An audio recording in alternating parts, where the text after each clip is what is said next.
You may recall Senator Paul led a successful campaign to change how Kentucky Republicans will select their presidential nominee this year from a primary to a caucus.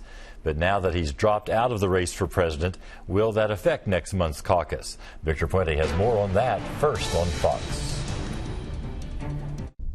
The change from a primary to a caucus was an expensive one for Kentucky's Republican Party. Senator Rand Paul helped them offset the cost, giving them $250,000. The move was made because Kentucky law doesn't allow a candidate to appear on a ballot twice in the same election. By making the switch, Paul could take part in the presidential caucus and still be a Senate candidate when the Republican primary takes place in May. Earlier today, his presidential campaign was suspended and the focus for the party shifted. No, I'm glad he was able to shape the debate, and I think he decided that, ultimately there just weren't the votes there for president, and we're proud to be helping to get him reelected to the U.S. Senate this fall.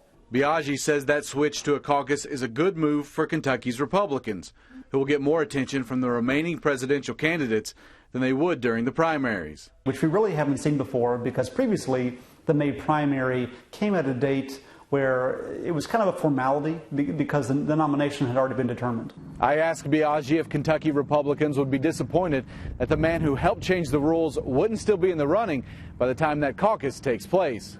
I'm sure there are Kentucky Republicans who would love to vote for Rand Paul for president, but a lot of the excitement is really more geared around the fact that we're so much more relevant in the process. Paul's name will still appear on the ballot at those caucuses, as will anyone else who drops out between now and then. The goal would be that even though all 11 candidates who file will remain on the ballot on March 5th, that voters know which ones are actively in the race.